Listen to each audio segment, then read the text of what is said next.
बोलिए बाल कृष्ण लाल की जय। श्रीमद् भागवत महापुराण की जय। सुखदेव भगवान की जय।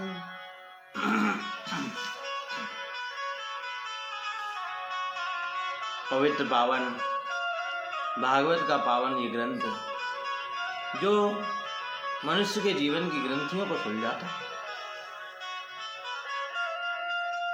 भगवान युधिष्ठिर जी को समझाते हैं पर समझ में नहीं आता, क्योंकि वह उन्हें बालक समझते हैं। इसीलिए प्रिय भक्तों, आइए आज भागवत का संकेत हमें क्या समझाता है। मेरे गोविंद समस्त पांडवों को द्रौपदी के साथ लेकर विष्णु पितामह के पास आए। रोम रोम में जिनके बाण छिदे हुए हैं, सारा शरीर सैकड़ों बाणों से विछिन्न हो रहा है। एक एक बूंद करके जिनके शरीर से सारा रक्त निकल चुका है। जब विष्णु पितामह ने पांडवों को के मध्य में गोविंद को आते देखा, उनके नेत्रों से आंसू झड़ पड़े। मणिहीमन गोविंद को प्रणाम किया, हाथ तो जोड़ नहीं सकते, नेत्रों से आंसू प्रवाह हो चला। बोले, मेरी मृत्यु को सुधारने हेतु मेरा कन्हैया का आगमन हुआ है। मैं बड़ा भाग्यशाली हूँ, मैं बड़ा पुण्य आत्मा हूँ। कृष्ण ने पितामह को प्रणाम किया। पितामह, प्रणाम करता हूँ। आपके पौत्र पांडव हैं, वो सभी राजा बन गए हैं, भारत के सम्राट हो गए हैं, आपके पास आए प्रणाम करते हैं। द्रौपदी भी आई है, इन्हें उपदेश कीजिए। आपके जीवन का जो लंबा अनुभव है, आपके माध्यम से इनका मार्गदर्शन कीजिए। भीष्म पितामह ने कहा, सब कुछ जानते हुए भी दूसरों को आदर देना तो कोई तुमसे सीखे लाला। मैं क्या उपदेश करूं? तुम आदेश करते हो तो अवश्य कहूंगा। भीष्म ने आंखें खोलकर पांडवों को देखा। दान धर्मान राज, धर्मान मोक्ष, धर्मान विवागस। भीष्म ने पांडवों को सबसे पहले बताया, बेटा, तुम लोग भारत के राजा बने, यह प्रसन्नता की बात है, लेकिन तुम ग्रस्त को आलसी नहीं होना चाहिए।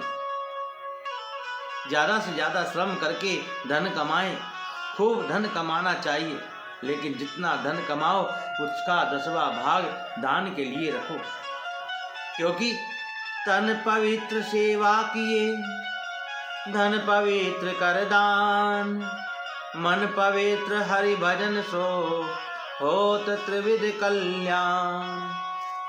शरीर पवित्र होता है सेवा से, धन पवित्र होता है दान करने से, और मन पवित्र होता है गोविंद का कीर्तन करने से।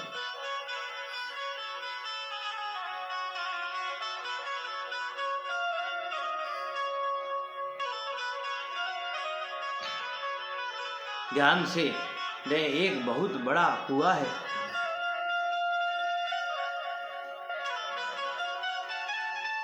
उसमें अथाह जल है, लेकिन कुएं से जल सींचना बंद कर दो। कुएं से जल बिल्कुल मत निकालो। 10 वर्ष तक कुएं के पास भी मत जाओ। पानी ऐसे ही रहने दो, और 10 वर्ष के बाद जब कुएं के पास जाओगे ना सज्जनों, वो पानी पीने योग्य नहीं रहेगा, उसमें दुर्गंध आएगी। ऐसे ही धन को यदि हम सत्कार्यों से नहीं लगाएंगे तो धन में विकृति आ जाएगी, और वो धन गलत कार्यों में लगेगा या बीमारी में खर्च हो जाएगा। डॉक्टर आएगा, इंजेक्शन लगाएगा, 500 रुपये फीस लेगा, हॉस्पिटल में भर्ती किया, लाख रुपए खर्च हो गया, डॉक्टर ने लिख करके दे दिया, अमेरिका ले जाओ, 50,000 रुपये खर्च होंगे, ऐसे ही यह धन खर्च हो जाएगा। यदि पहले से ही हम धन को थोड़ा थोड़ा सत्कार्यों पर व्यय करें तो कभी विकृति नहीं आ सकती। ये शास्त्र की बात है, अनुभव की बात है। शास्त्रों में जो लिखा है, हमारे संतों ने, ऋषियों ने सूखे पत्ते खाकर जिन ग्रंथों को लिखा, झूठा लिखकर उनको क्या लेना। इसलिए दान करने से धन पवित्र होता है। जहाँ शिक्षा नहीं है वहीं धन का सहयोग करो। जहाँ नितांत विपत्ता है, भूखे मर रहे हैं, वहाँ धन के माध्यम से सहयोग करें। हमारी संस्कृति के लिए जहाँ कोई मंदिर निर्माण हो, गौशाला हो, जितना हो सके उतना दान करें। इससे धन की शुद्धि होती है। भजन करने से मन पवित्र होता है। दूसरी बात मैं यह कहना चाहता हूँ, तुम राजा हो, राजा के लिए प्रथम कर्तव्य है अपने प्राणों की बलि लगाकर भी प्रजा का शुभ चिंतन करना।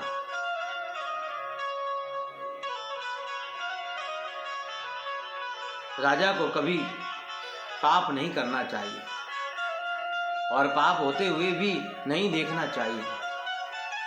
मेरी आंखों के सामने यदि पाप कर्म हो रहा है, मुझे शक्ति नहीं है तो आंखें बंद कर वहां से निकल जाओ, और यदि ताकत है तो डट कर मुकाबला करो। मेरे राजा रहते तुम ऐसा नहीं कर सकते।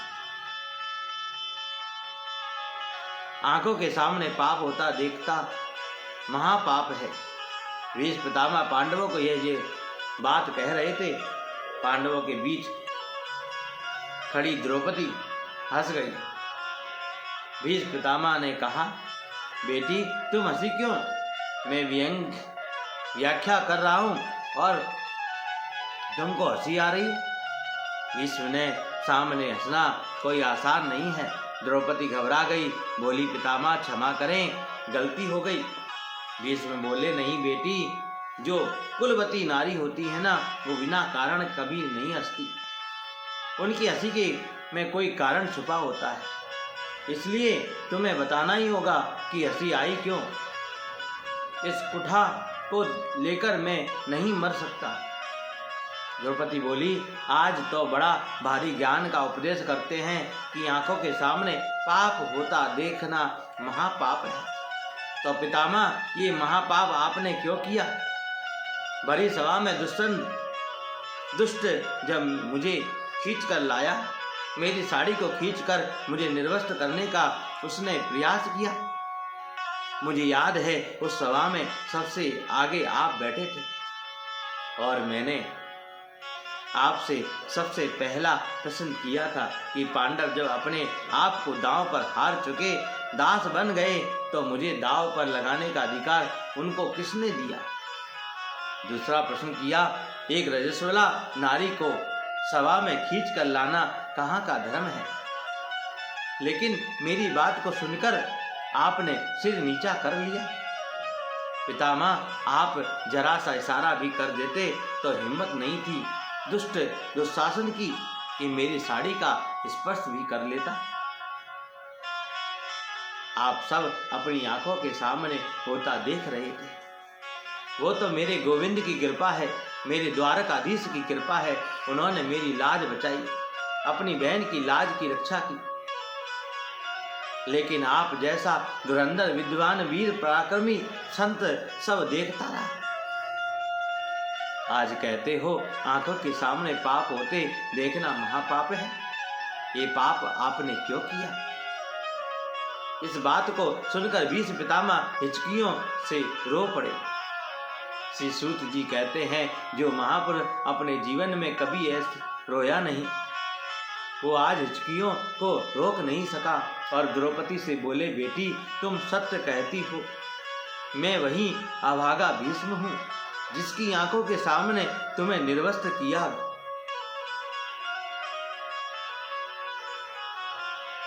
परंतु बेटी, क्या तुम जानती हो, आज 54 दिन हो गए बाणों की सैया पर पड़े हुए। मुझे 54वां दिन है।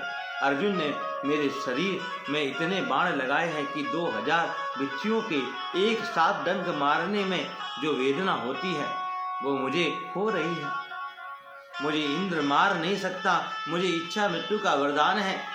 मैं यदि नहीं चाहूं तो मर नहीं सकता। बेचारा इंद्र मुझे क्या मार सकता है, अर्जुन मुझे क्या मार सकता है। फिर भी 54 दिन से बाणों की सैया पर पड़ा है मैं, और एक एक बूंद करके रक्त मेरे शरीर से निकल चुका है। बेटी, मैं इस पूरे कष्ट को सह रहा हूं। अब मेरा शरीर शुद्ध हो गया, मेरी बुद्धि भी शुद्ध हो गई।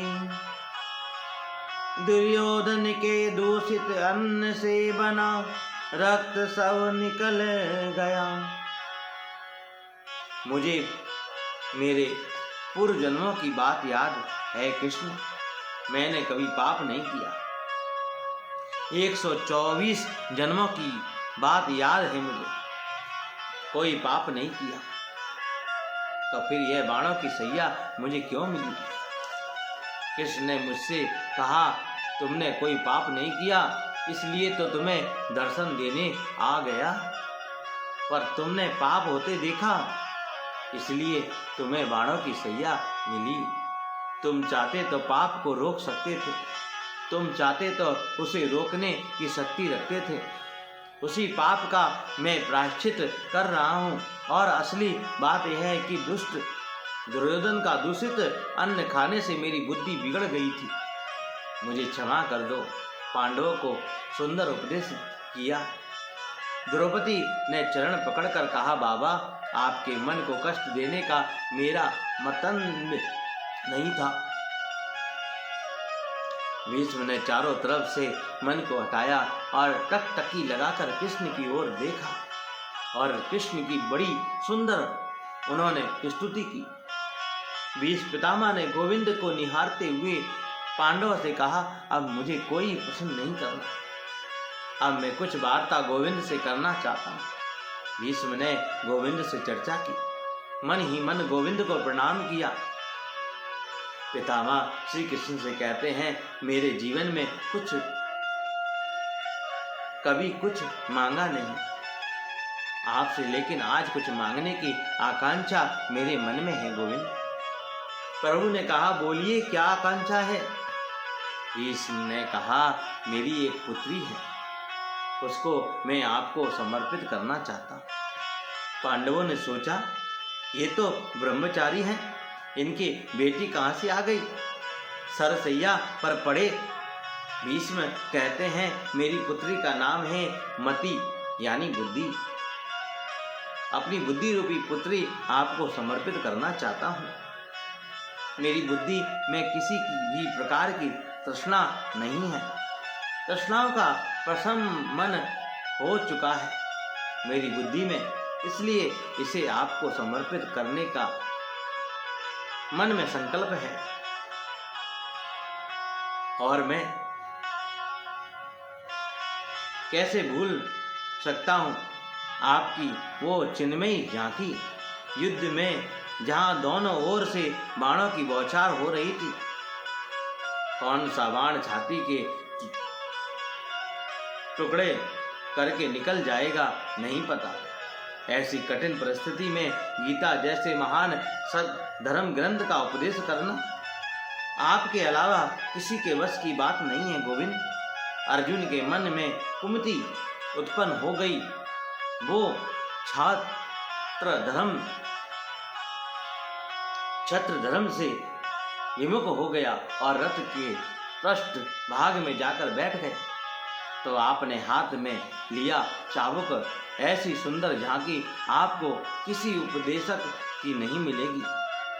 एक हाथ में घोड़े की लगाम, एक हाथ में चाबुक और गीता जैसे दिव्य आत्म उपदेश कराना, ये सिवा श्री कृष्ण के किसी के वश की बात नहीं है।